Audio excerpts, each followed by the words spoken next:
Breaking मध्ये आपलं सर्वांचं स्वागत. म्हणजे आपण कोल्हापूर महानगरपालिका निवडणुकीच्या पार्श्वभूमीवर मी आता प्रभाग क्रमांक 19 मध्ये आलेलो आहे. येथील काँग्रेसचे ज्येष्ठ नेते मधुकर रामाने साहेब आता माझ्यासोबत आहेत. ते कोल्हापूर महानगरपालिकाच्या निवडणुकीसाठी प्रभाग क्रमांक 19 मधून निवडणुकीच्या रिंगणात आहेत. त्यांची भूमिका काय आहे हे आता आपण जाणून घेणार आहोत. नमस्कार साहेब. नमस्कार साहेब, आता गेली 3 टर्म नगरसेवक पद रामाने घरात आहे. 2 टर्म तुम्ही नगरसेवक म्हणून होता, त्याच्यानंतर सूनबाईंनी नगरसेवक पद भूषवलं. कमी वयातल्या महापौर देखील त्या झालेल्या आहेत. या 3 टर्म मध्ये या प्रभागातील जो काही विकास झालेला आहे त्याबद्दल थोडक्यात माहिती द्या. नमस्कार. मी प्रभाग क्रमांक 19 ड मधनं काँग्रेस पक्षाच्या अधिकृत हात या चिन्हावर उभा आहे. मला सांगायला आनंद होतो की मी 2 वेळा नगरसेवक झालो, पण हे होत असताना मी नगरसेवक होईन असं कधी मला माझ्या स्वप्नातही नव्हतं. पण मला आमच्या परिसरातले सर्वसामान्य जे नागरिक आहेत, आमचे काही मंडळाचे कार्यकर्ते आहेत, त्यांनी मला पहिल्या निवडणुकीमध्ये 2005 ला 8 दिवस पुढे निवडणूक होती आणि मला स्वतःहून बळनं त्याने उभा केलं आणि 8-10 दिवसामध्ये मला त्यांनी नगरसेवक करण्याचा मान खरं म्हटलं तर या भागातल्या नागरिक, माता भगिनी आणि तरुण मंडळाच्या कार्यकर्त्यांनी दिला. याचा मला अभिमान आहे. आणि हे करत असताना 2005 ला जी परिस्थिती होती त्यावेळेचा प्रभाग आणि आताच्या प्रभागामध्ये जमीन आसमानचा फरक झालाय. मी 100% काम केलं असं दावा करणार नाही, पण ह्या परिसरामध्ये उपनगरामध्ये गटर कधी माहीत नव्हतं. गटरची समस्या बऱ्यापैकी मी सोडवत आणली. त्यानंतर पाण्याची काही अवस्था वाईट होती, ती सुद्धा सोडवण्याचा मी प्रयत्न केला. त्यानंतर रस्ते असतील, गटर असतील, या बऱ्याच समस्या लाईट पासून त्या आरोग्याच्या सेवापर्यंत मी पूर्ण केल्या आणि त्यात मी बऱ्यापैकी यशस्वी झालो. आणि त्याच्यानंतर दुसऱ्या वेळा त्या कामाच्या जोरावर मी एकटा इकडे आणि सगळी इकडे असताना सुद्धा नेते मिळले. त्यावेळेला मी स्वतः प्रचार न करता मी जवळ 1500 ते 1800च्या लीडनं मी एकतर्फी त्या कामाच्या विश्वासावर आणि जनतेच्या दिलेल्या पाठबळावर मी निवडून आलो. गेली 5 वर्ष महापालिका प्रशासक आहे. 5 वर्षात प्रत्येक प्रभागामध्ये ही तक्रार आहे की प्रशासक असल्यामुळं विकास कामांना म्हणजे विकास कामं ज्या गतीनं व्हायला पाहिजे होती ती झालेली नाही. 5 वर्षात बऱ्याचशाच नागरी समस्या उद्भवलेल्या आहेत. तर तसा अनुभव काय या प्रभागात आहे का? खरं म्हटलं तर मी दुसऱ्या टर्मला 2010 ते 2015 ला निवडून आलो. त्याच्यानंतर सुद्धा मी बरेचशीच विकास कामं केलीत आणि त्यानंतर बंटी साहेबांच्या माध्यमातून मला 2015 ला बंटी साहेबांनी मोठी जबाबदारी देऊन अश्विनी रामाने यांना पहिल्यांदा कमी वयामध्ये महापौर करण्याचा संघर्ष करून त्यांनी मान दिला. आणि त्यांनी मान दिल्यानंतर अश्विनी रामांनी सुद्धा सक्षमपणे, कुठल्याही राजकारणाचा अनुभव नसताना सक्षमपणे सर्वाग्र त्यांनी चालवलं. त्यानंतर शाहू स्मारक असेल, केशवराव भोसले असतील, अशी बरीच शहरामध्ये टोल आंदोलन असेल, अशा बऱ्याच समस्या त्यांनी सोडवून जास्तीत जास्त विकास काम कसे करता येईल आणि संपूर्ण शहराला न्याय कसा देता येईल हे त्यांनी प्रयत्न केला आणि त्यात आम्ही यशस्वी झालो. आता 4थ्यांदा मी निवडणुकीला उभा आहे आणि हे निवडणुकीला उभा राहत असताना मी आमचे सगळे तरुण मंडळाचे कार्यकर्ते भागातले आणि जनतेच्या विश्वासावर मी 4थ्यांदा ह्या निवडणुकीला मी सामोरे जात आहे आणि लोकांचा सुद्धा विश्वास आहे माझ्यावर. आणि त्यामुळं मला कुठलीही चिंता न करता जनतेच्या विश्वासावर, माझ्या कार्यकर्त्यांच्या विश्वासावर, माझी जीवाभावाची नाती जी अशी निर्माण झाल्यात आमच्या कार्यकर्त्यांची, ती अतूट नाट्य निर्माण झालेलं आहे आणि त्याच्या जोरावर मी यशस्वी नेली याची मला गॅरंटी.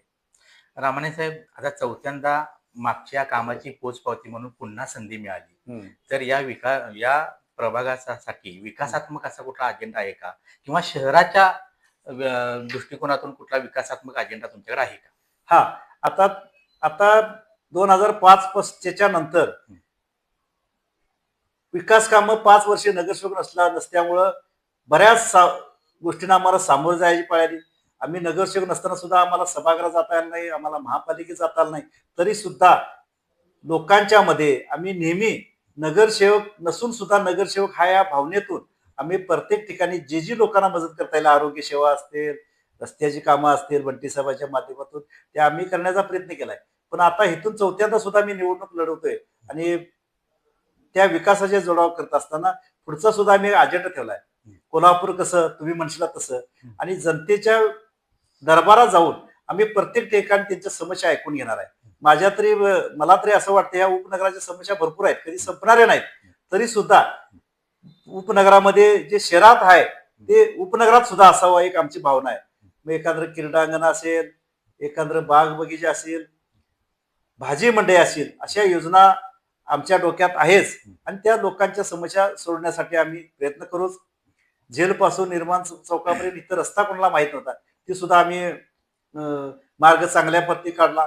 आणि शहरामध्ये सुंदर रस्ते असावेत, ट्रॅफिक जाम होते, त्याच्यावर सुद्धा उपाययोजना काय करता येईल त्यासाठी सुद्धा नुसता प्रभागाचा विचार न करता प्रभागाच्या अवतीभोवती जे काही समस्या आहेत ते सुद्धा जाणून घेऊन आम्ही, माझ्या डोक्यात आहे की महिन्यातून आठवड्यातून लोकांच्या समोर जाऊन त्या परिसरामध्ये काय समस्या आहेत आणि त्या कशा प्राधान्यानं सोडवता येतील, पहिलं प्राधान्य कशाला द्यायचं, हेच एक उपाययोजना करून आम्ही एक विकास आराखडा तयार करणार.